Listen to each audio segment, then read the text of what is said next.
नाम से पहचान करो, निर्जला। कितनी सुंदर नाम। अब नाम इतना सुंदर है तो एकादशी कितनी सुंदर होगी। अब एकादशी इतनी सुंदर होगी तो जिस दिन तुम व्रत करोगी एकादशी का तो तुम कितनी सुंदर होगी। मतलब भगवान कितने प्रेम से स्वीकारेगा कि इसका हृदय कितना सुंदर है। ऊपर की सुंदरता मत देखो साहब, व्रत करने से भीतर की सुंदरता। कोई आपसे पूछे कि एकादशी का जन्म कब हुआ था, मार्गशीर्ष मास की सुंदर कृष्ण पक्ष की एकादशी के दिन, जब 11वां दिन था भगवान को सोते हुए, तब भगवान के शरीर से एक कन्या ने, एक स्त्री ने जन्म लिया। 11वें दिन जन्मी, इसलिए भगवान आगे इसका नामकरण संस्कार करेंगे, उसका नाम एकादशी रखेंगे।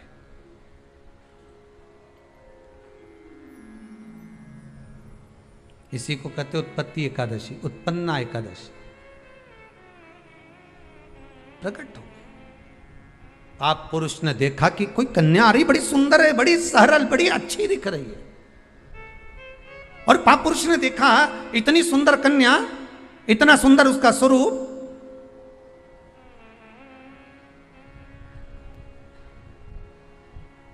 कईयों के मन में बड़ा प्रश्न होता है महाराज जी, कई माताएं बहुत प्रश्न करती हैं, कहती हैं गुरुजी क्या एकादशी का व्रत केवल वेदव्य नारी करती है? क्या एकादशी का व्रत केवल संत करते हैं, साधु करते हैं? नहीं नहीं, एकादशी का व्रत तो जन्म लिया बच्चे से लेकर मृत्यु के घाट पर पड़ा हुआ व्यक्ति भी एकादशी का व्रत कर सकता है। अपनी एकादशी स्वयं करो, मरने के बाद दूसरे लोग एकादशी दें, उससे अच्छा है कि अपना अकाउंट में खुद जमा करते चलो।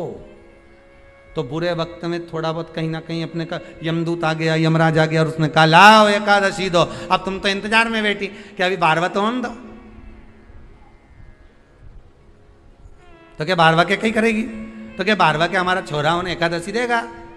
तुम खड़े रहो। अब वो 10 दिन तक तो इंतजार करा। गरुड़ पुराण में लिखा है जीवात्मा के जब प्राण छूटते हैं, किसी के प्राण छूटे, प्राण छूटने के 10 दिन तक जीवात्मा घर की अटारी पर रहती है। अब 10 दिन के बाद तो जाएगी।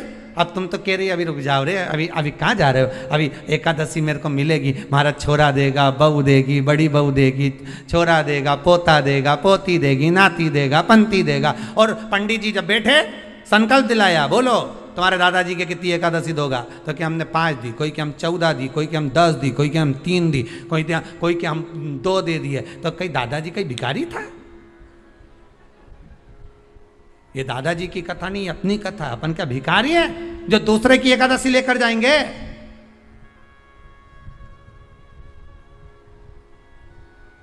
अपन अपनी एकादशी खुद करो, स्वयं एकादशी करो, फिर कहूंगा भले बकरी जैसे चरो, पर एकादशी स्वयं अपने लिए एकादशी करो। जिस समय पर जाएं तो इंतजार नहीं करना पड़े कि रुक जाए, अभी 12वां तो होने दे, अभी एकादशी पंडित जी संकल्प छुड़ाएगा ना जब मिले। नहीं हम तो अब भी ले के जाए। तो क्या ले चल, मैंने तो खूब करी, पूरा साल की एकादशी करी, तुझे क्या ही मालूम रहेगी हमारा? चल चल मुझे ले चल। एकादशी की मृत्यु दीजे, द्वादशी को दाग वृंदावन की लकड़ी दीजे दोनों। ऐसी कृपा प्रभु।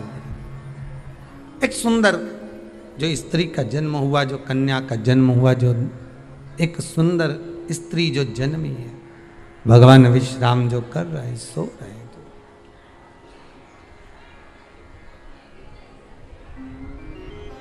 प्रकट हो गई। एकादशी का जन्म मार्गशीर्ष मास कृष्ण पक्ष एकादशी, उत्पन्ना, उत्पत्ति एकादशी प्रकट। पाप पुरुष एकादशी को देखा, भाग गए। कितना सुंदर व्याख्यान वर्णन है, जरा ध्यान दीजिएगा कि मात्र एकादशी का दर्शन ही पाप पुरुष ने करा और वो भी भाग गए। घर में अगर कोई एक व्यक्ति एकादशी का व्रत करता है तो उसके घर में पाप प्रवेश नहीं करता। ये देखिए कितना सुंदर व्याख्या। पाप पुरुष भागा।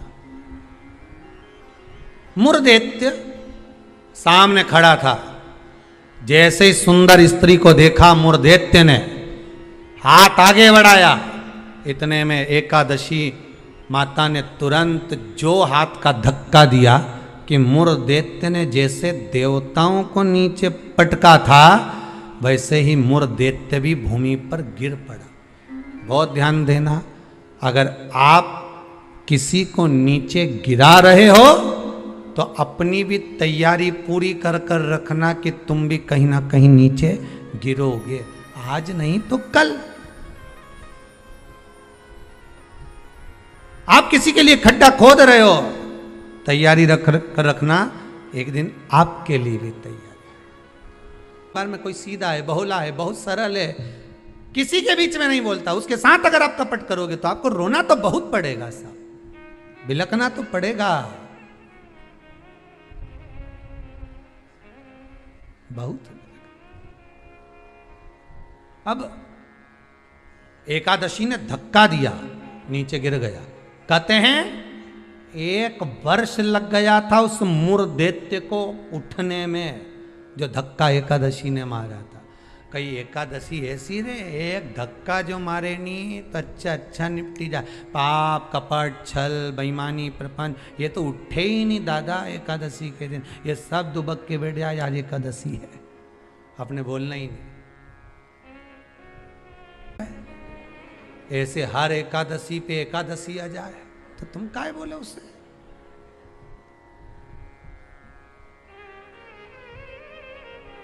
और फिर वो आंखों दिखाए जम के, समझ लेना एकादशी माता आज गुस्से में है। तो क्यों बोलने जाओ तुम उसको, जो धक्का दिया उठा ही नहीं, उठा फिर आया झगड़ा करने के लिए। एकादशी ने जो पछाड़ा, कहते हैं सिर के इतने टुकड़े हो गए थे कि बीनना भी मुश्किल थे मुरदैत्य के, प्राण छूट गए। पाप पुरुष सामने आकर खड़ा हो गया। फिर आया, एकादशी ने तो केवल अपने केश का एक भाग हवा में उड़ाया, इतने में तो पाप पुरुष भागा, भगवान के पास जाकर उठाया। उठो उठो प्रभु, बहुत देर सो लिए, उठ जाओ जरा जल्दी उठ जाओ। भगवान बोले तू कौन है, मैं पाप पुरुष, पाप हूं मैं, तो तूने मुझे क्यों जगाया। ये एकादशी तो मुझे परेशान करके रखी है, घर घर में लोग एकादशी करे और मुझे प्रवेश नहीं करने दे। अब तुम बताओ क्या करूं। भगवान ने कहा चिंता मत कर, अन्न के अंदर जाकर बैठ जा, एकादशी के दिन जो अन्न खाएगा बस पाप पुरुष उसी में प्रवेश कर जाएगा, पाप पुरुष उसी में प्रवेश करेगा, तू अन्न के अंदर जाकर बैठ जा। ठीक है, मैं अन्न के अंदर जा। भगवान के नेत्र खुले, एकादशी को देखा, इतनी सुंदर एकादशी थी साहब। इसलिए शास्त्र कहता है कि जितनी एकादशी होती है 26 की 26 एकादशी का अगर आप वर्णन करेंगे, 26 की 26 एकादशी का यदि आप स्मरण करेंगे तो एक एक एकादशी का अगर नाम स्मरण करें तो कितना कितना सुंदर। चैत्र के महीने में 2 एकादशी, कामदा पाप मोचन, बैसाख में 2 वरुथनी मोहिनी, ज्येष्ठ महीना अपरा निर्जला, आषाढ़ योगनी देवशवनी, श्रावण महीने की कामिका पुत्रदायिनी, भादो महीने की अजा परिवर्तनी, अश्विनी महीने की इंद्रा पापकुशा, कार्तिक महीने की रमा प्रबोधनी, मार्गशीर्ष मास की उत्पन्ना और मोक्षदा, पौष महीने की सफला और पुत्रदा, माघ महीने की परतिला और जया, फागुन महीने की विजया और आमल की एकादशी, अधिक मास की पद्मनी और परमा। पहले कथा में कहा दिखावट, सजावट और बनावट, ये तीनों नष्ट करने वाली। हमें दिखावट की जिंदगी नहीं जीना है, हमें दिखाने की जिंदगी नहीं जीना। घरों में कई लोग ऐसे होते हैं, परिवार में, समाज में, कुल में कुछ लोग ऐसे होते हैं जो दिखते कुछ हैं और होते कुछ हैं। मेरे महादेव के परिवार में, मेरे शंकर जी के परिवार में, मेरे भोलेनाथ जी के परिवार में, मेरे देवाधिदेव महादेव के परिवार में, मेरे शंकर भगवान के परिवार में कोई दिखावा करने वाला नहीं है। मेरे शंकर भगवान के परिवार में दिखावे की जिंदगी जीने वाला नहीं।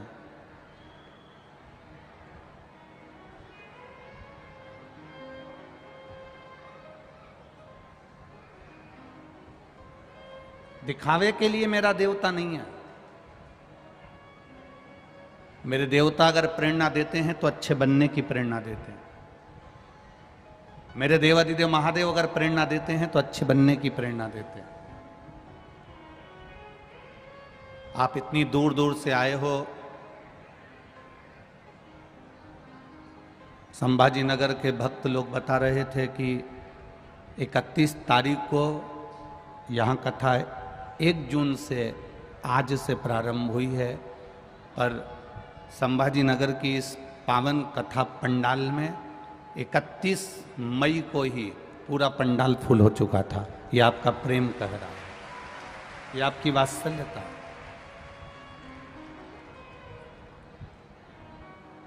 अब इतनी दूर दूर से तुम लोग आके बैठे हो, इतनी दूर दूर से आप लोग आए हो, इतनी दूर दूर से यहाँ पहुँचे हो, तो तुम अपना दरवाज़ा छोड़कर, अपना घर छोड़कर, अपना परिवार छोड़कर अगर छत्रपति संभाजी नगर तक पहुँचे हो, शिव महापुराण तक पहुँचे हो, तो मेरा महादेव भी तुम्हारे दरवाजे तक तो जरूर पहुँचेगा ना। वो भी तो पहुँचेगा।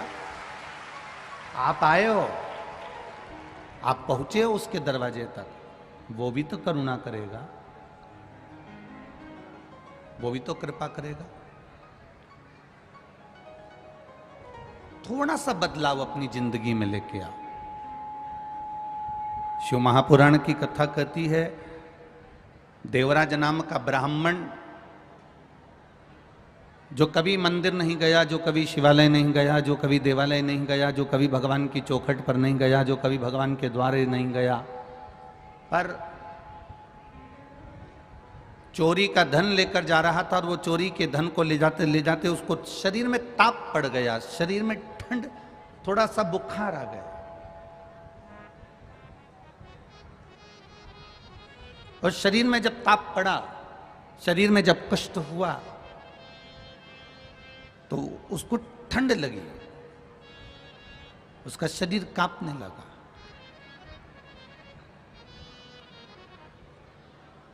और शरीर कांपा तो वो शिव मंदिर में जाकर शरणागति लिया, शिव मंदिर में जाकर छुपा, शिव मंदिर में जाकर वो बैठा। जब शिव मंदिर में जाकर वो बैठा, वहाँ पर शिव महापुराण की कथा हो रही थी, और शिव महापुराण की कथा बाँचने वाले जो पंडित जी थे, ब्राह्मण देवता थे, भू देवता थे, वो बार बार थोड़ी थोड़ी देर में हर हर महादेव कह रहे थे। जैसे ही वो जम के हर हर महादेव कहें, इसके सिर में दर्द हो, शरीर में ताप हो, कांप रहा हो शरीर, इसको बड़ा बुरा लग रहा।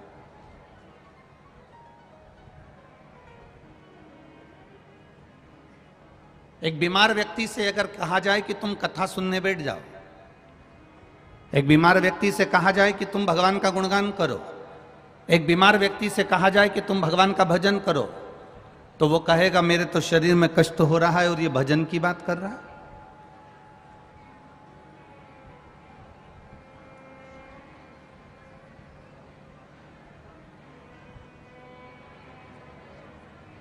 मेरे शरीर में दर्द है, मेरे शरीर में कष्ट है, और ये कह रहा है कि कथा सुनो, भजन करो, मंदिर जाओ, देवालय जाओ, तीर्थ जाओ, स्मरण करो, भगवान की भक्ति करो, भगवत नाम का जाप करो।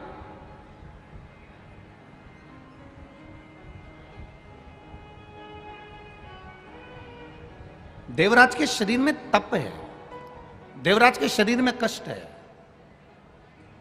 और देवराज के शरीर में जो कष्ट था, वो कष्ट के कारण देवराज मन को महादेव से नहीं जोड़ पा रहा। आप सबसे निवेदन है, जितने भी लोग छत्रपति संभाजी नगर में आए हैं,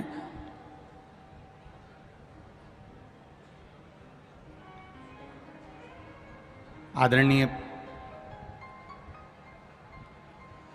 प्रदीप शिवनारायण जी जायसवाल विधायक जी ने जो ये कथा कराई है, उस कथा के माध्यम से ये कहना चाहूंगा, आप सबसे निवेदन है,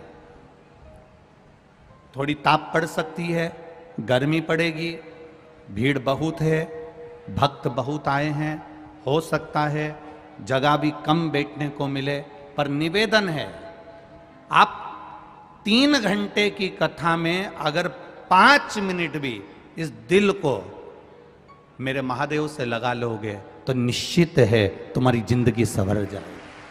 5 मिनट भी बहुत है। खाली न जाता आता है आप लोगों को? सबको आता है? बोलो जरा।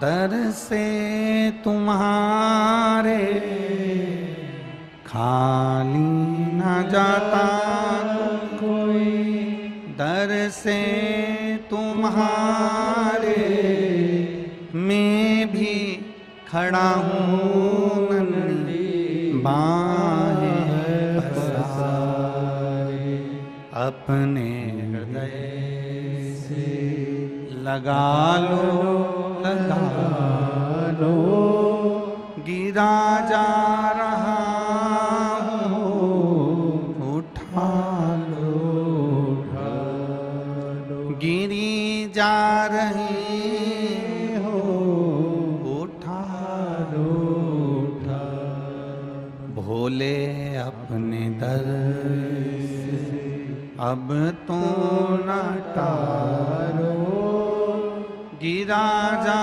रहा उठा लो, उठा। शिव कथा कह रही है, आप दिल से 3 घंटे की कथा में से अगर 5 मिनट की भी कथा मिले, 3 घंटे की कथा में से भी अगर 5 मिनट का समय मिले, मिठास बनाओ, मिठास मीठा करिए उसको। 3 घंटे की कथा में भी अगर 5 मिनट भी आपके जीवन में मिल जाएं, जो भगवान शंकर से तुम्हारे दिल को भगवान देवाधिदेव महादेव से जोड़ ले, तो समझो जीवन सवर गया, सार्थक हो गया। बहुत कठिन जिंदगी है, बहुत कठिन, और उस कठिन जिंदगी को भी सरल बनाने का तरीका सिखा देती है शिव महापुराण की कथा।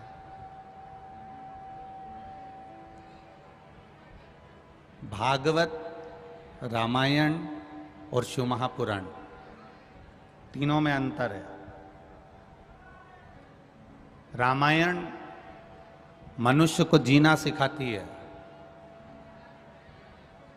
भागवत मनुष्य को मरना सिखाती है, और शिव महापुराण अपनी जिंदगी को हम सही ढंग से कैसे जी लें ये सिखा देती है ये शिव महापुराण। ऐसा कोई संसार में नहीं जन्मा जिसको दुख नहीं आएगा, तकलीफ नहीं आएगी, कष्ट नहीं आएगा, रोग नहीं आएगा, बीमारी नहीं आएगी, तकलीफें नहीं आएगी, सबको आएगी। पर उन तकलीफों के साथ में, उन दुखों के साथ में, उन कष्टों के साथ में हम अपने व्यवहार को कैसे जिए, ये शिव महापुराण की कथा है।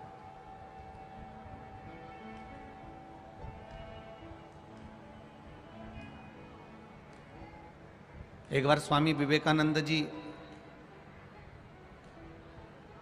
अपनी गुरु माता के पास में पहुंचे। श्री रामकृष्ण परमहंस जी नहीं थे वहां पर, और स्वामी विवेकानंद जी जब अपनी गुरु माता के पास पहुंचे और गुरु माता से कहा, मां मैं विदेश जा रहा हूं, आप ऐसा आशीर्वाद दे दो मां कि इस शरीर से किसी का बुरा ना हो, इस शरीर से किसी का बुरा ना हो, इस वाणी से किसी का बुरा ना हो, मेरे द्वारा किसी का बुरा ना हो। ऐसी कृपा कर दो। अपनी गुरु माता से स्वामी विवेकानंद जी कह रहे थे कि मेरे द्वारा किसी का बुरा ना हो।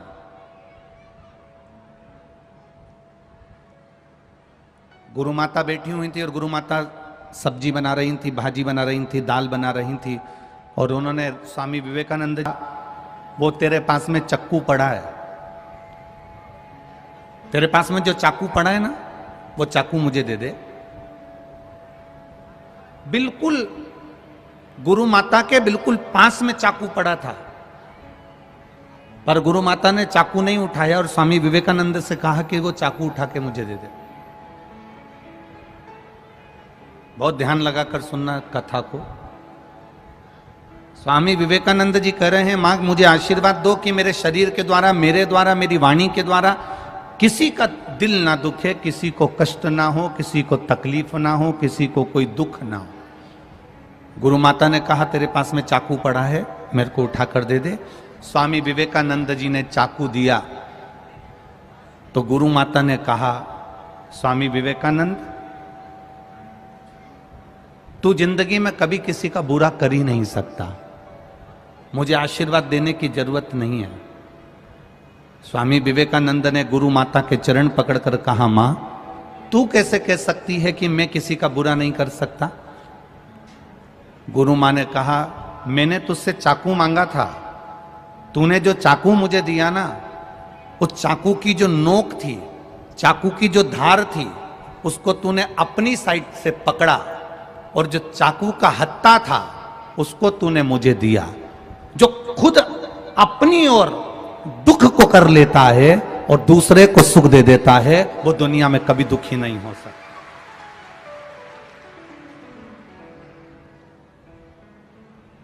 अपना सुख देखने के लिए हम दूसरे को अगर दुख दे रहे हैं,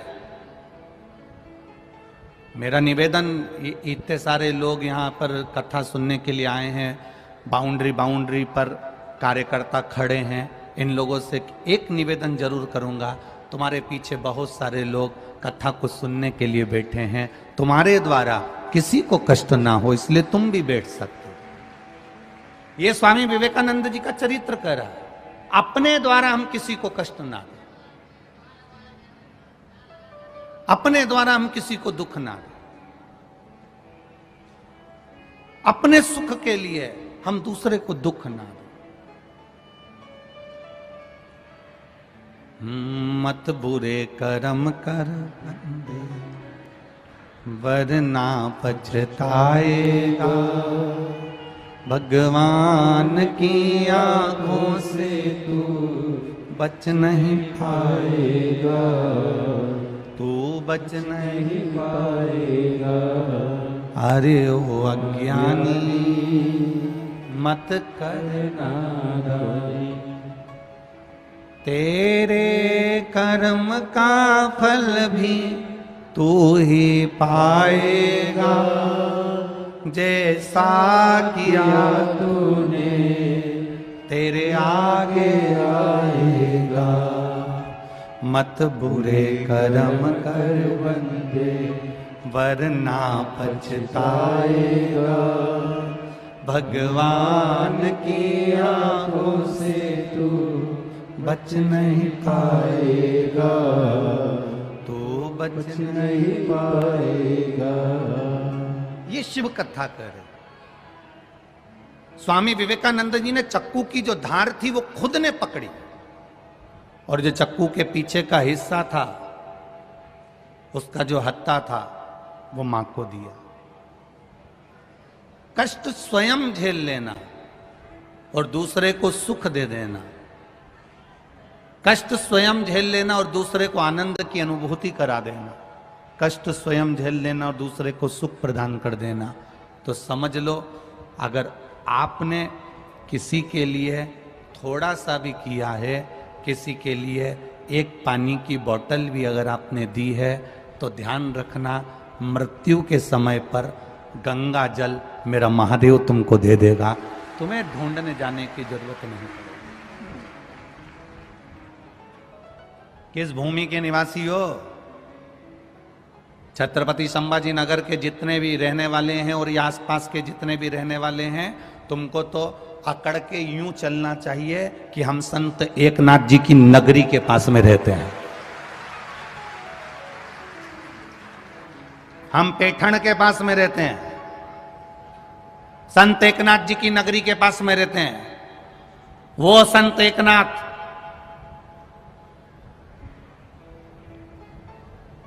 जो त्रिवेणी के संगम पर से गंगा का जल भरकर रामेश्वर भगवान को चढ़ाने के लिए जा रहे थे।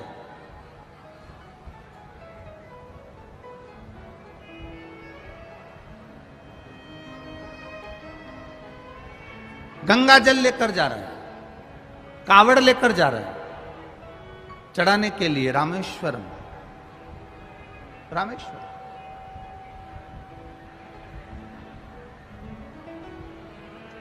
संत एकनाथ जी के मन में भाव जागृत हुआ कि मेरा मन है कि मैं रामेश्वर जाऊं और गंगा जी का जल शिव जी को चढ़ाऊं। जैसे आपके मन में भी भाव जागृत हुआ कि मैं छत्रपति संभाजी नगर जाऊं और शिव महापुराण की कथा सुनूं, ऐसा भाव जागृत हो गया।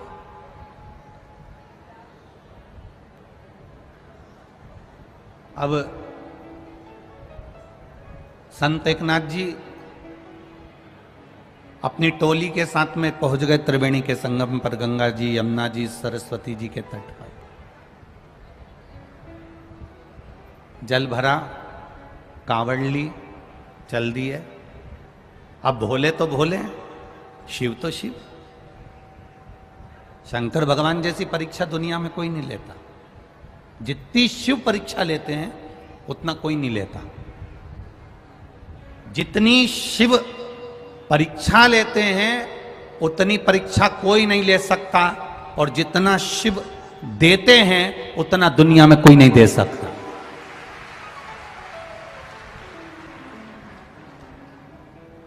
सारी समस्या का हल शंकर भगवान क्या दे देते हैं ये किसी को नहीं। एक पत्र आया, अभी बहुत सारे पत्र हमने पढ़े नहीं है, पर ये थोड़े से पत्रों में वर्णन है, देखिए।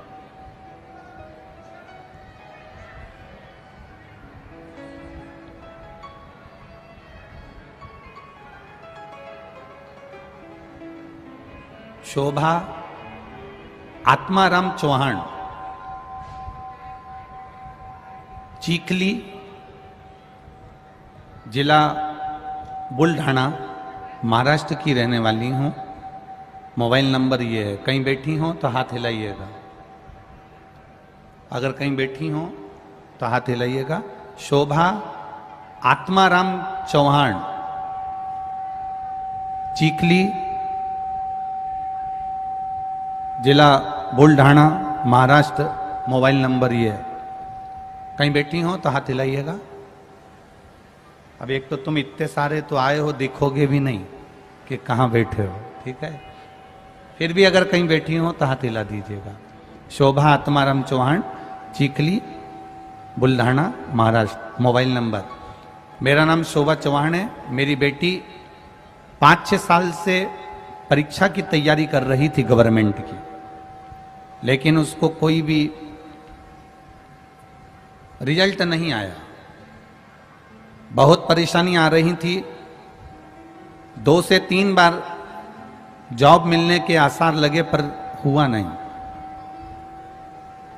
जब सद्गुरु से हार गई, सब जगह से जब परेशानी आने लगी, तब उसने पशुपतिनाथ का व्रत किया और शिवजी पे 1 लोटा जल चढ़ाना प्रारंभ करा। शंकर भगवान पे 1 लोटा जल चढ़ाती और शिवजी को 1 लोटा जल चढ़ाती और पशुपतिनाथ का व्रत करती। 1 लोटा जल देवादिदेव महादेव को चढ़ाकर, शिवजी पर जल चढ़ाकर पशुपतिनाथ का व्रत करती। और अब विश्वास उसका बढ़ गया। उसने मुझसे कहा, माँ, शिवजी ही अब मुझे पास कर सकते हैं और मेरे अब गवर्नमेंट जॉब लगेगी, निश्चित है। बाबा की कृपा का मैं क्या वर्णन करूं गुरुदेव। पशुपतिनाथ का दूसरा सोमवार हुआ और बाबा की कृपा से मुंबई पुलिस में मेरी बेटी का जॉब लग गया, मैं बाबा को यहां प्रणाम करने के लिए आई। ये शिव तत्व है, ये उगड़दानी, ये त्रिकालदर्शी, ये कैलाशी, ये अविनाशी, ये शिव है, ये बाबा देवदेव महादेव, ये भगवान शिव है। आपका किया गया विश्वास, आपका किया गया भरोसा, आपका किया गई दृढ़ता कहीं ना कहीं सुख देती ही है। एक पत्र और बड़ा सुंदर है,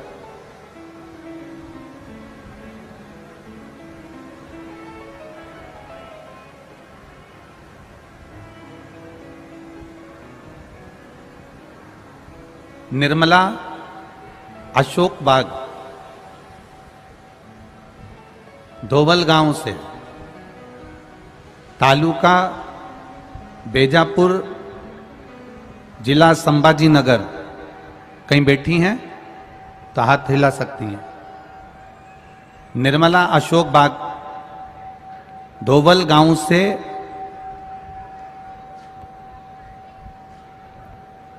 बेजपुर, जिला संभाजी नगर, कहीं बैठी हो तो हाथ, आप ही हैं, दोनों हाथ हिला दो ऐसा, हाँ दोनों हाथ हिला दो ऐसा। गुरुजी, मेरी पड़ोसन सीहोर गई थी, वहां से कंकर लाई थी, कंकर को ही मेरी पड़ोसन ने मुझे लाकर दे दिया और शंकर जी के मान में पूजन करने लगी। मेरी पड़ोसन ने कहा ये वो कंकर है, सीहोर वाले गुरुजी कहते हैं कि कंकर शंकर की भूमि का कंकर स्पर्श मात्र हो जाए और पूजन हो जाए तो वो 3 महीने में फल प्रदान कर देता है, 3 महीने में फल दे देता। गुरुजी, मेरी बेटी कई साल से परीक्षा दे रही थी पर उसकी कोई नौकरी नहीं लग रही थी। बस कंकर को पड़ोसन ने दिया और उसकी पूजन मेरी बेटी ने करना प्रारंभ करा। आप कहते हो 3 महीने में कार्य पूर्ण होता है। मेरी बेटी की सर्विस बैंक में मैनेजर के पद पर 2 महीने के अंदर हो गई। मैं बाबा को यहां प्रणाम करने के लिए आया। दोनों हाथ हिला दो एक बार ऐसा, हर हर महादेव। बैठिए बहन, बैठिए। श्री शिवाय नमस्ते। शिव तत्व को जानने का मौका मिला, हम बाबा के भजन को करें, स्मरण को करें, कीर्तन को करें, मंत्र जाप करें, नाम जाप करें, नाम कीर्तन करें। जो सुख की अनुभूति होती है वो अपने आप में एक बल प्रदान करती है। जाओ, देवराज चोरी का धन लेकर शंकर जी के मंदिर में पहुंच तो गया पर मन नहीं लगा पाया, भगवान शिव से उसका दिल नहीं लगा पाया, हृदय नहीं जोड़ पाया। कई लोग कथा में चले तो जाते हैं पर कथा में मन नहीं लगा पाते। हम कई बार कहते हैं, आज फिर कह रहे हैं, आप अपने दिल को शिव से जोड़ सको तो शिव महापुराण की कथा में जरूर जाओ। और यदि आप केवल भीड़ बढ़ाने के लिए आ रहे हो तो शिव महापुराण की कथा में बिल्कुल मत आओ। दिल लगाने के लिए आना, भीड़ बढ़ाने के लिए नहीं आना। बाबा की कथा में पहुंचो तो हृदय लगाने के लिए, दिल लगाने के लिए, हृदय को बाबा से जोड़ने के लिए पहुंचो।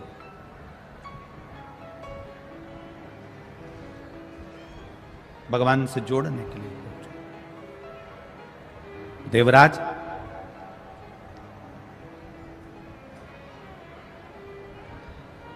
चोरी का धन लेकर, अब उसका मन जब नहीं लगा तो वो धन को उठाया, लेकर वापस मंदिर की ओर चल दिया। जब धन को उठाकर मंदिर के बाहर गया, अब करे क्या?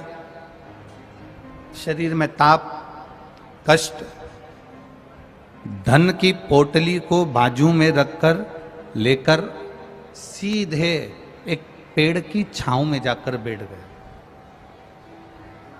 करो पुण्य।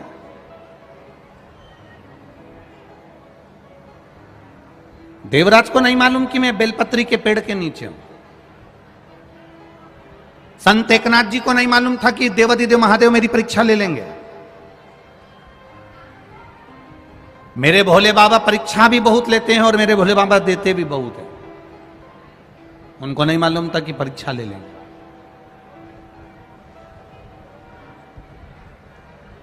चले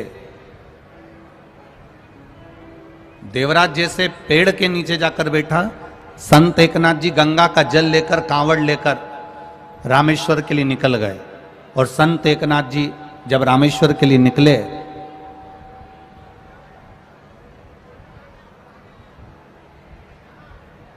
मुख से गुणगान करते हुए, स्मरण करते हुए, बोलते बोलते, ओम नमः शिवाय शिवाय नमः, ओम नमः शिवाय शिवाय नमः,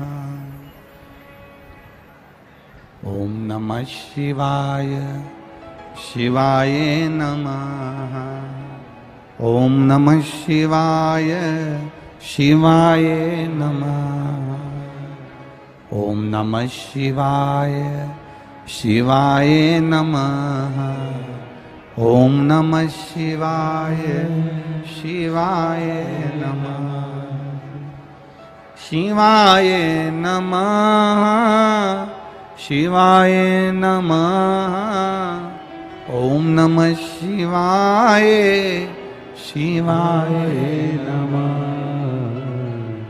चले संत एकनाथ जी बोलते बोलते चले। अब देखिए मेरे महादेव ने क्या परीक्षा ली। परीक्षा बहुत लेता है बाबा, और परीक्षा लेने के बाद जब देता है तो कमी नहीं देता। ये आप लोगों की परीक्षा है। चिलचिलाती हुई धूप, पार्किंग भी 2 किलोमीटर दूर, वहां से पैदल चलकर यहां तक आना, चिलचिलाती धूप में बैठना और बैठकर महादेव का भजन करना, बैठकर भगवान शिव का गुणगान करना। और उसमें भी पड़ोसन कहीं निकल कर जा रही है तो लात रखती रखती चली जा रही है। कोई ने बैग अपने ऊपर रख दिया, कोई ने पांव रख दिया, कोई ने हाथ रख दिया, कोई पड़ोसन बात कर रही है तो कोई कोहनी मार रही है, तो कोई कुछ कर रही है, तो कोई कुछ कर रही है। उस बीच में महादेव से लगन लगाना ये बहुत कठिन काम है महाराज, बहुत कठिन।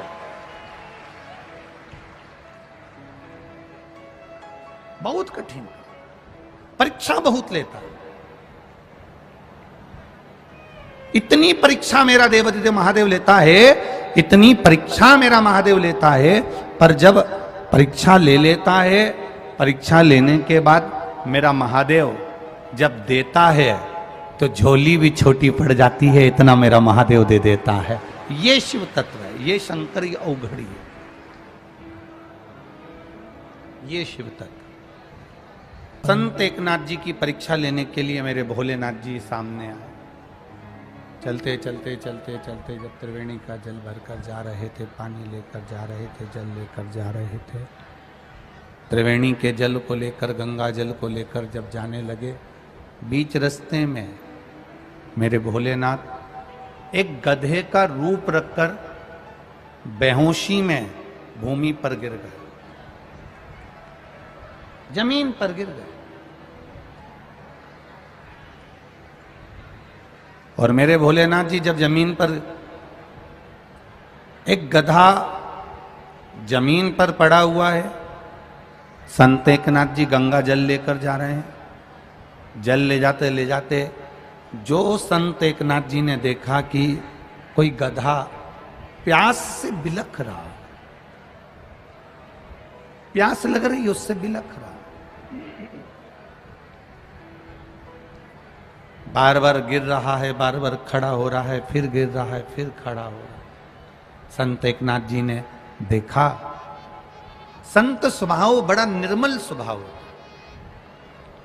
बड़ा निर्मल। और संत एकनाथ जी ने जब देखा, गंगा जल में से गंगा जली उठाई, कावड़ में से गंगा जल उठाकर गधे को पिलाना प्रारंभ करा। साथ में जितने लोग थे सब कहने लगे, ये जल तो तुम प्रयागराज से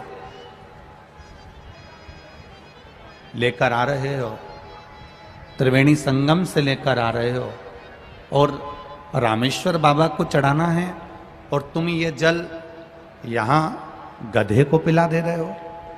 संत एकनाथ जी ने कहा सबसे बड़ी सेवा है एक जीव की सेवा कर दें,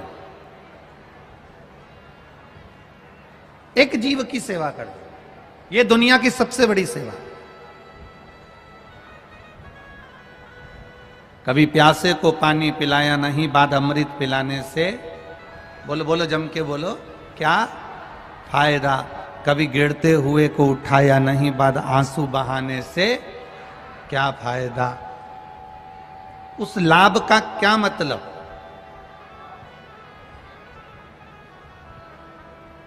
कभी माता पिता का आदर किया नहीं, सम्मान किया नहीं, माता पिता के चरणों को प्रणाम किया नहीं, माता पिता को कभी आदर दिया नहीं, और वही माता पिता मरकर चले गए और उनके फोटो पर माला चढ़ाओ, प्रणाम करो, नमन करो, दंडवत करो, साष्टांग करो, तो उसका लाभ क्या है।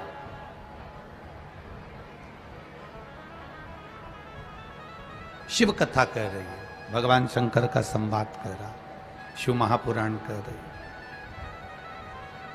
बड़ी सुंदर बात शिव महापुराण कह रही है।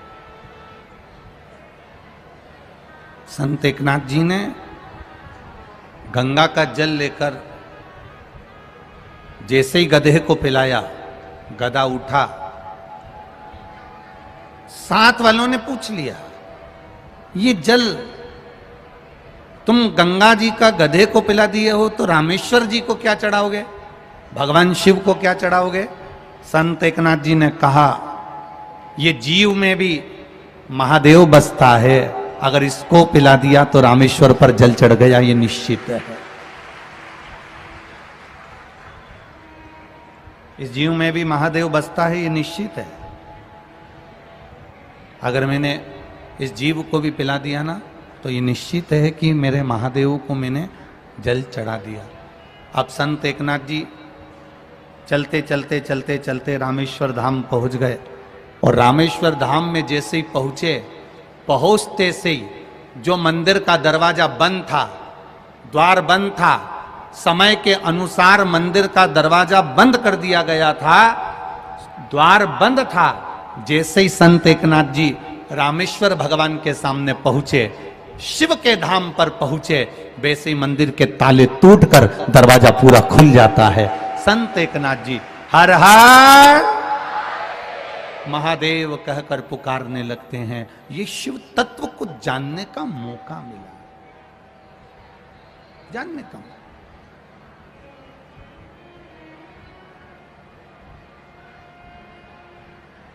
शिव को पहचानने का मौका है। देवराज नहीं पहचान पाया, देवराज नहीं पहचान।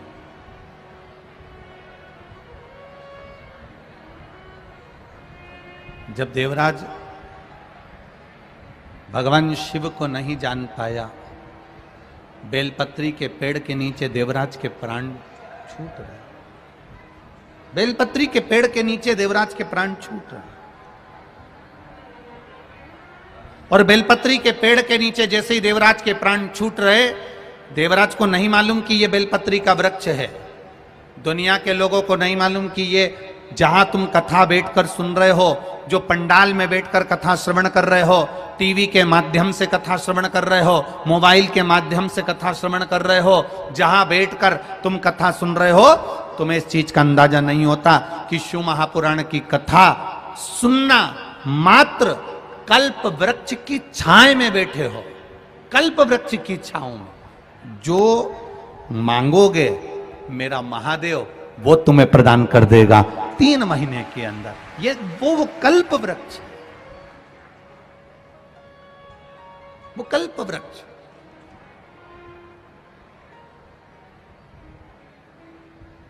यहां कई लोग पानी की बोतल बांट रहे हैं, और कई लोग खड़े होकर बार बार बोतल ले रहे हैं। हम उनसे निवेदन करना चाहेंगे, आप अपने अपने घर से 1 नहीं 2 पानी की बोतल भर कर लाओ।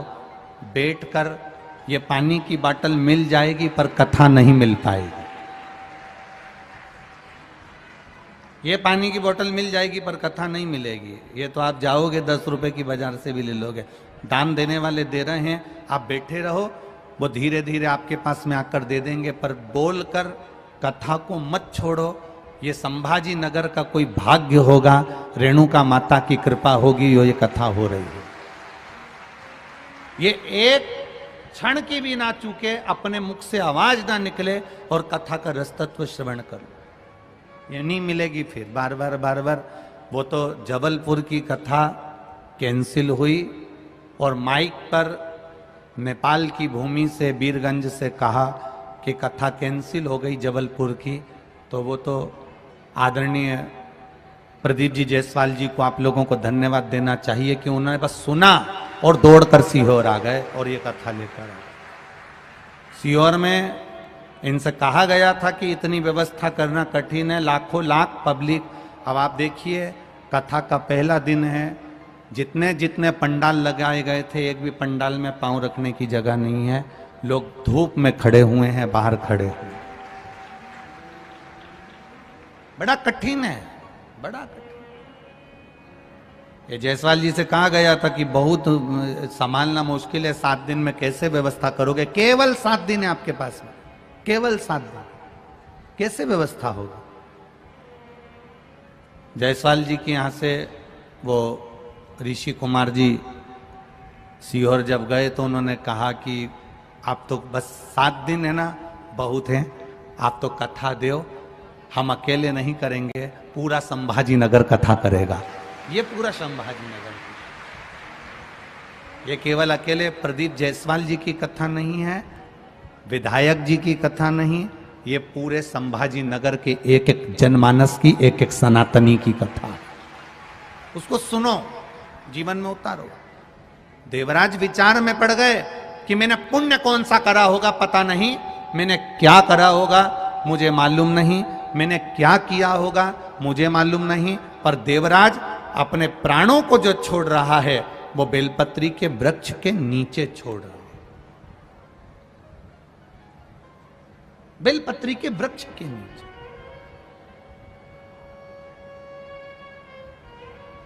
एक बेलपत्री के पत्ते में, अब तो लोग उस पर सर्च करने लगे, रिसर्च करने लगे, बेलपत्री के एक एक पत्ते में क्या क्या विराजमान है।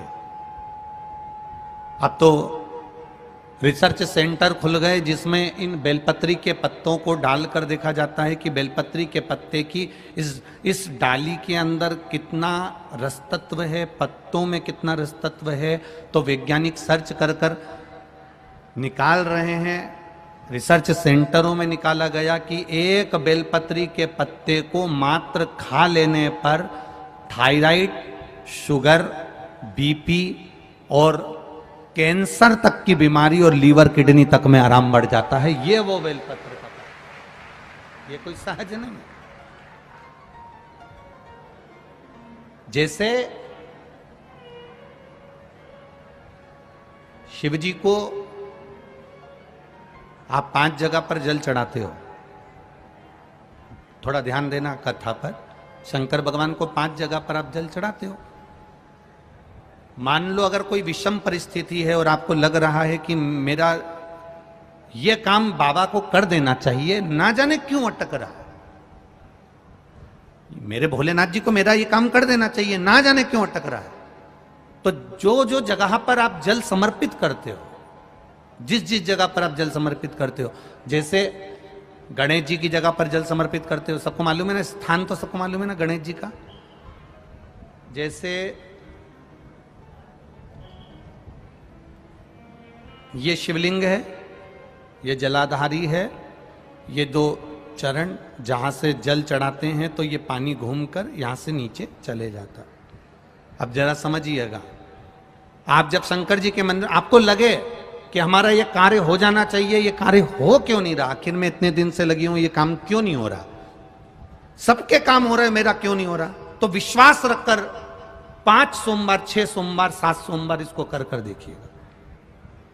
गणेश जी का स्थान जहां से पानी बहता है उसके सीधे हाथ पर, वहां पर एक बेलपत्र समर्पित कर कर थोड़ा सा जल वहां समर्पित करिए। षडानंद कार्तिकेय का स्थान, एक बेलपत्र समर्पित कर कर थोड़ा सा जल वहां समर्पित करिए। अशोक सुंदरी का स्थान, थोड़ा सा जल समर्पित करने से पहले एक बेलपत्र, फिर जल, 3 स्थान। चौथा, मां पार्वती जी का हस्त कमल, एक बेलपत्र समर्पित कर कर जल चारों तरफ चढ़ाने के बाद में 5वां, शिवलिंग के ऊपर बेलपत्र समर्पित कर कर पूर्ण जल शंकर को समर्पित कर देना। ये 5 स्थान का चढ़ा हुआ जल आपके जो काम अटक रहे हैं, जो कार्य में आपको तकलीफ आ रही है, आप बाबा को बस एक बेलपत्र और एक लोटे जल में से 5 स्थान पर जल समर्पित करने पर आप तुरंत 2 महीना भी नहीं लगेगा, मेरा विश्वास कहता है 15 या 20 दिन में बाबा उसको स्वीकार करेंगे। 15 से 20 दिन। पहला जल कहां चढ़ाना है? जम के बोलो जरा। गणेश जी वाला स्थान। दूसरा, कार्तिकेय वाला स्थान। अब इसको समझ लेना आप अच्छे से। हम ये नहीं कह रहे हैं कि तुम गणेश जी की मूर्ति पे चढ़ाओ, हमने ये नहीं बोला। हमने ये भी नहीं बोला कि कार्तिकेय जी की मूर्ति पे जल चढ़ाओ, हमने ये भी नहीं बोला कि माता पार्वती जी की मूर्ति पे जल चढ़ाओ।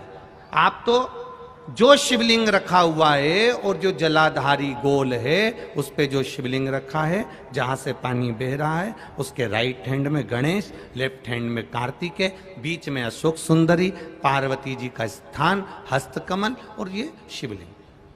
आपको गणेश जी के ऊपर जाकर जल नहीं चढ़ाना, आपको कार्तिकेय के ऊपर जाकर जल नहीं चढ़ाना, आपको देवी जी के ऊपर जल नहीं चढ़ाना, आपको तो केवल शिवलिंग की जलाधारी पर और शिवलिंग पर जल चढ़ा।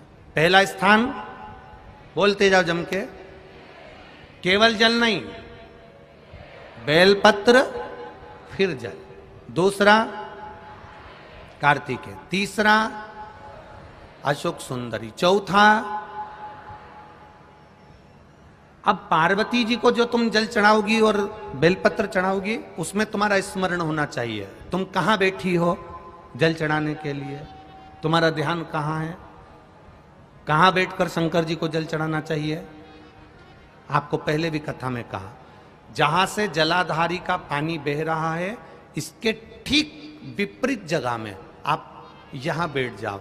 उत्तर दिशा में पानी जाता है तो आप दक्षिण दिशा में बैठकर उत्तर की ओर मुख कर कर बाबा के, मां पार्वती जी के हस्त कमल पर बेलपत्र रखोगी, जल चढ़ाओगी और वहीं से बाबा को तुरंत आनंद के साथ में बेलपत्र चढ़ाकर जल चढ़ाओगी।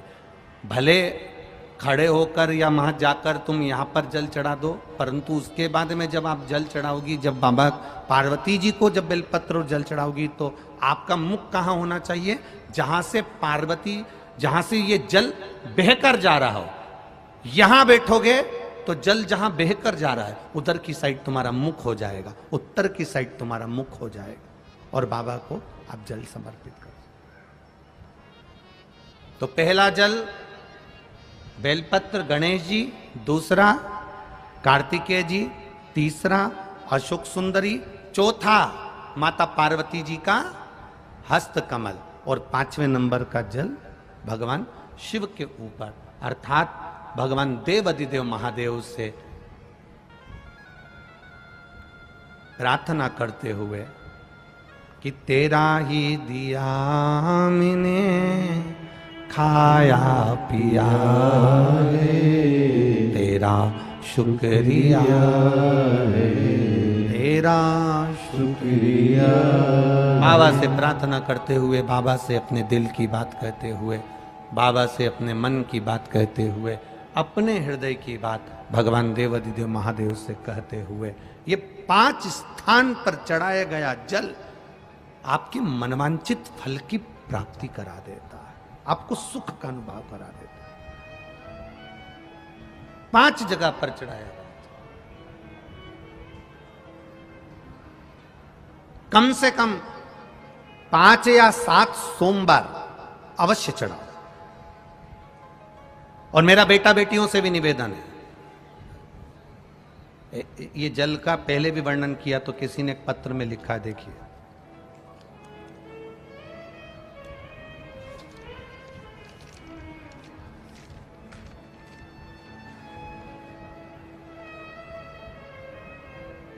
मेरा नाम जय श्री सुभाष देवरे। मैं अमलनेर जिला जलगांव महाराष्ट्र का हूँ।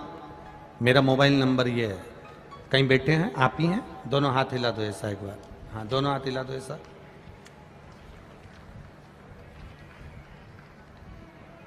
एक बार वापिस अपने हाथ को हिला दो ऐसा। जलगांव महाराष्ट्र अमलनेर से हूं। मेरे लड़के का नाम आशुतोष सुभाष देवरे है। 2012 में मेरा लड़का खेलते खेलते पांव में लग गई। 9 साल का था 2012 में। डॉक्टर ने उसके पांव का चेकअप करा तो उसका हड्डी में कुछ कष्ट बताया। बाद में उस पर पट्टा चढ़ा। सारा पांव धीरे धीरे धीरे धीरे जैसा था वैसा हुआ, पर उसका पांव 2012 से ठीक नहीं हुआ। 12 से पट्टा चढ़ता रहा, 2012 से ट्रीटमेंट चलता रहा, दवाई चलती रही, गोलियां चलती रही, पर मेरे बेटे का पांव ठीक नहीं हुआ। 2012 में जब वो स्कूल जाता था, 9 साल का था, तब उसके पांव में तकलीफ आई। 2022 आ गया गुरुजी, कॉलेज जा रहा है, पर पांव में तकलीफ उसको और बढ़ गई। पांव ठीक नहीं हुआ। दिखाया डॉक्टर को तो उसके पांव में इन्फेक्शन है। जहां से पांव टूटा था उसकी रिपोर्टें लगाई गई हैं, जो रिपोर्टें आप लोग आस्था चैनल के माध्यम से देख सकते हैं, और एलईडी के माध्यम से भी आप अपने अपने टीवी पर माध्यम से देख सकते हैं। डॉक्टर ने इन्फेक्शन बता दिया, हड्डी गल चुकी है, हड्डी सड़ चुकी है और चलने में तकलीफ आने लगी। सारे डॉक्टरों का इलाज करवाया, पर गुरुजी आराम नहीं। फिर किसी ने कहा आप शिवजी पर जल चढ़ाओ। 5 स्थान पर जल की महत्वता गुरुजी ने पहले भी कही, आज फिर वही कथा सामने आ गई। चढ़ाइए जल। 1 लोटा जल चढ़ाना प्रारंभ करा। शिवजी पर चढ़ी हुई बेलपत्र बेटे को खिलाना प्रारंभ करी। जो डॉक्टर ऑपरेशन का कह रहे थे, जो बेटा 2012 से सही से चल नहीं पा रहा था, मात्र 8 से 10 दिन के अंदर मेरा बेटा चलने लगा और उसका पांव ठीक हुआ। ये शिव का। बैठिए बहन। हर हर महादेव। अब ठीक है बाबू, दोनों हाथ हिला दो एक बार। हर हर महादेव। शिव तत्व की ओर जाना। 5 जगह पर चढ़ाया गया जल, 5 स्थान पर समर्पित किया गया जल साधारण नहीं होता। हम फिर निवेदन करेंगे, 5 जगह का जल और 5 जगह करा गया प्रणाम कभी खाली नहीं जाता। पहला स्थान, अपने पिता के चरणों को जो प्रणाम करता है उसको कभी गरीबी नहीं आती। दूसरा, जो अपनी माता को प्रणाम करता है वो कभी बदनसीब नहीं होता। तीसरा, जो अपने भाई को प्रणाम करता है उसकी जिंदगी में कभी गम नहीं आता। चौथा, जो अपनी बहन को प्रणाम करता है उसका चरित्र कभी गंदा नहीं होता। और 5वां, जो अपने गुरु के चरणों को प्रणाम करता है उसकी जिंदगी में कभी कष्ट आता ही नहीं है। ये शिव तत्व। 5 स्थान पर चढ़ाया गया जल, गणेश, कार्तिकेय, अशोक सुंदरी, मां पार्वती और शिवलिंग। 5 जगह पर चढ़ाया गया जल आपके मनवांछित फल की प्राप्ति करा देता है, और 5 जगह पर करा गया प्रणाम आपके जीवन को आनंदित कर देता है। पहला पिता, दूसरी माता, तीसरा बड़ा भाई, चौथे नंबर पर अपनी बहन, और 5वें नंबर पर गुरु के चरण। करो प्रणाम। आज सबसे बड़ा दुख का कारण है, लोग संस्कारों से विहीन हैं। संस्कारों से विहीन। टीवी पर रोज डिबेट हो रहा है। वो 16 साल की लड़की, 16 साल की बेटी, क्या नाम था, साक्षी, 16 साल की बेटी का 40 बार चक्कू मारकर और सिर पर पत्थर मारकर जो कृत्य किया गया, उसके लिए रोज टीवी पर बहुत विद्वान विद्वान बैठकर डिबेट कर रहे हैं। कोई कुछ बोलता है, कोई कुछ बोलता है, कोई कुछ बोलता है, कोई उसका पुराना चरित्र निकालेगा, कोई कुछ निकालेगा, कोई कुछ निकालेगा और टीवी पर सब शो कर दिया जाएगा। मेरा तो इतना सा निवेदन है अपनी बेटियों से, हम किसी को दोष नहीं देंगे, दोष हम अपने आप को देंगे कि तुम एक भारत की भूमि पर जन्म लेने वाली बेटी, सनातन धर्म में पैदा होने वाली बेटी, हिंदू धर्म में पैदा होने वाली बेटी, सोमवार का व्रत करने वाली बेटी, गणेश जी की स्थापना करने वाली बेटी, दुर्गा की पूजन करने वाली बेटी, संत साधुओं का सम्मान करने वाली बेटी, इनके चक्कर में पड़ कैसे जाती है।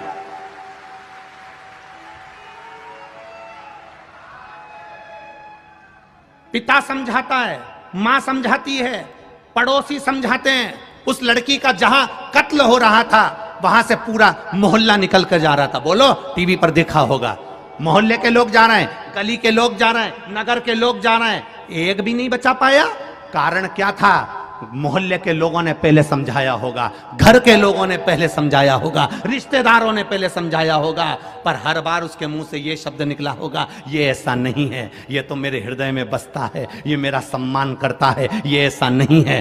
बाप समझाए बेटी को, बेटी समझ नहीं पाती है। मां समझाए बेटी को, बेटी समझ नहीं पाती है। भाई समझाए बेटी को, बेटी समझ नहीं पाती है। मोहल्ले के लोग समझाए बेटी को, बेटी समझ नहीं पाती है। और उसको खुद समझना होगा, कोई तुम्हें समझाएगा नहीं मेरी बेटियों, तुम्हें खुद अपने आप में झांसी की रानी और दुर्गावती बनना पड़ेगा। तुम्हें कोई समझाने वाला पैदा नहीं होगा, तुम्हें खुद समझना पड़ेगा कि तुम्हारा अच्छा क्या है और तुम्हारा बुरा क्या है। ये टीवियों पर डिबेट तो चलता रहेगा, एक दूसरे के ऊपर तानाकसी खींचते रहेंगे, एक दूसरे के ऊपर क्लेम लगाते रहेंगे, एक दूसरे के ऊपर ऑब्जेक्शन देते रहेंगे, पर अंदर से मेरी बेटियों तुम्हें समझना पड़ेगा, तुम्हें समझना पड़ेगा। तुम थोड़ा सा भी नहीं जान पाती हो।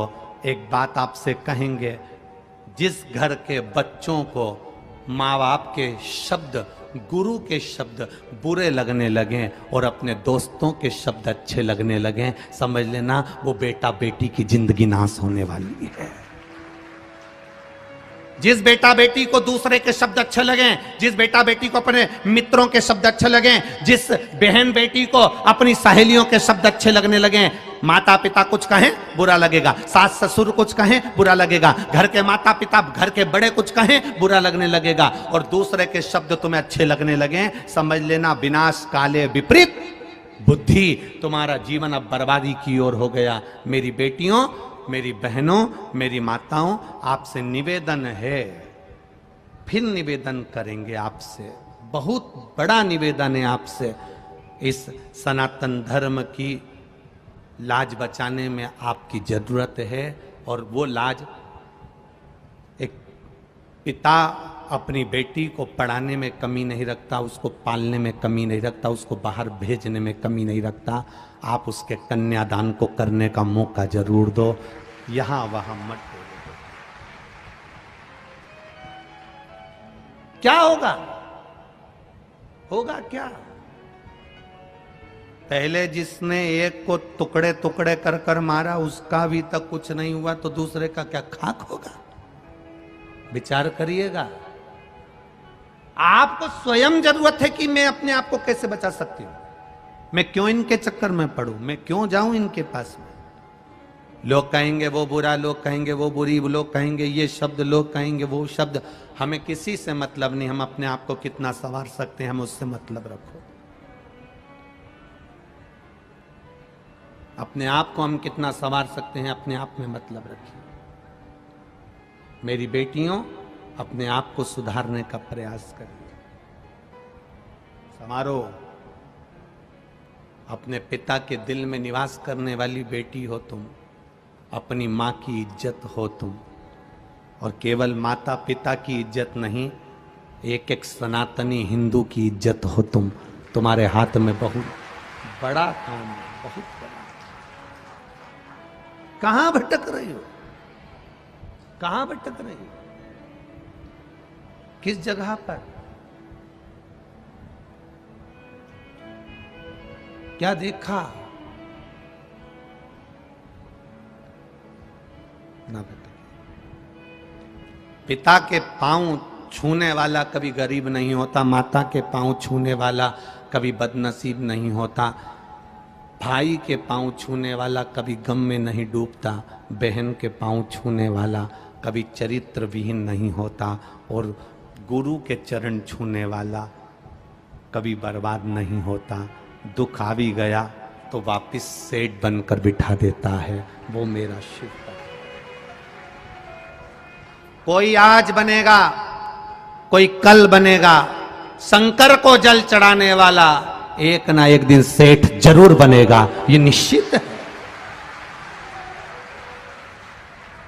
देरी हो सकती है, फाइल थोड़ी मोटी हो सकती है, मेरे भोले बाबा दुख मिटाने में थोड़ी देरी कर सकते हैं, पर विश्वास रखना, तुम रोज मंदिर जाना चालू कर दो, शिव को जल चढ़ाना चालू कर दो, निश्चित है तुम्हें किसी की जरूरत नहीं पड़ेगी।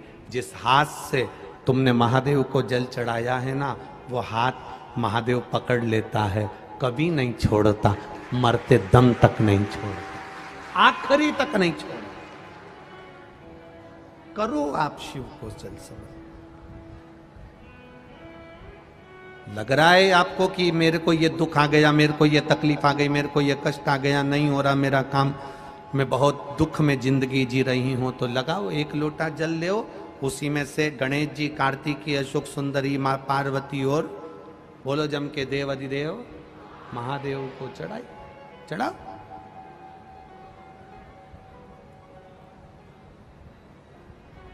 समर्पित करो।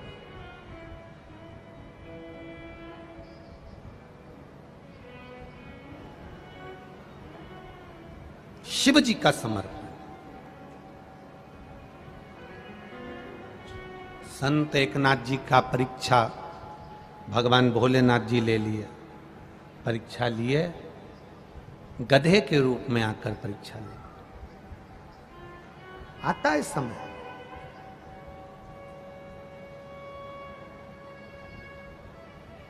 शिव कथा कह रही है। देवराज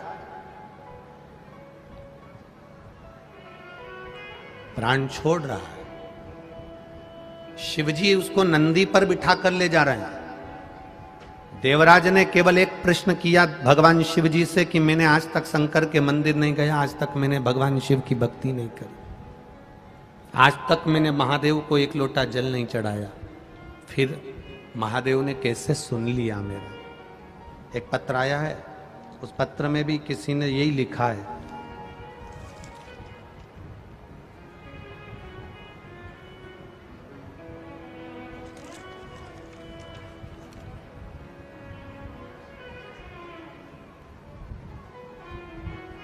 मेरा नाम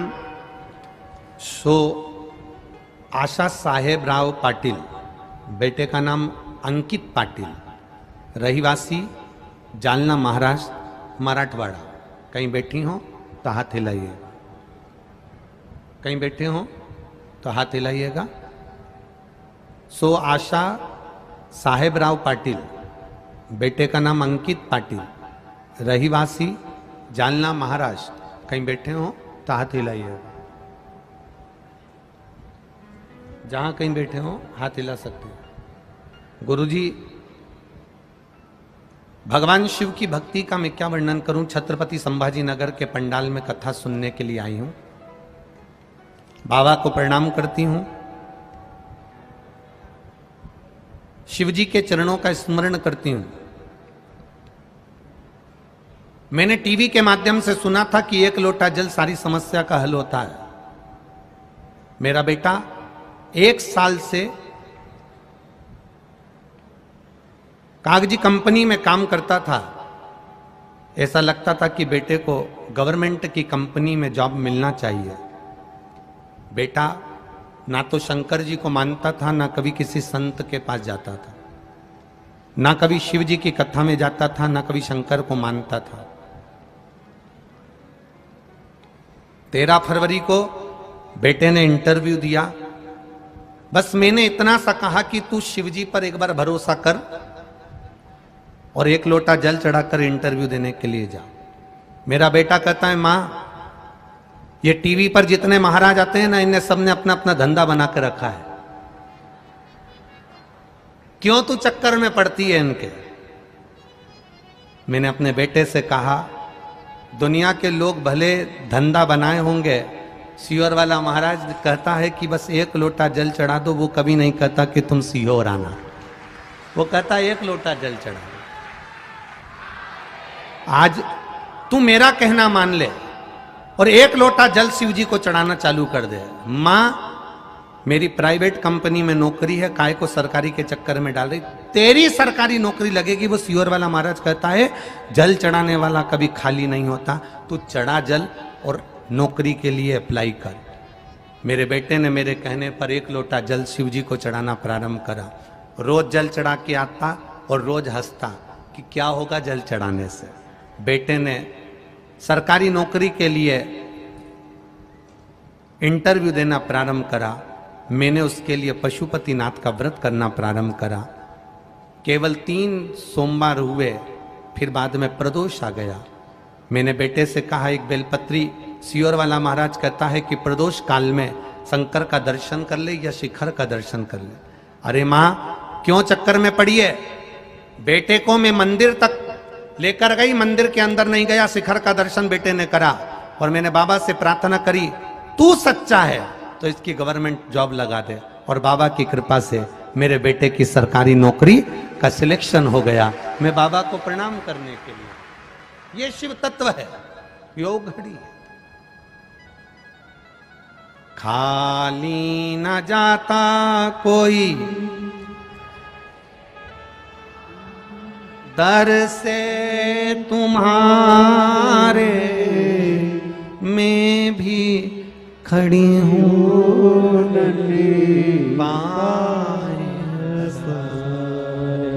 अपने हृदय से लगा लो, लगा लो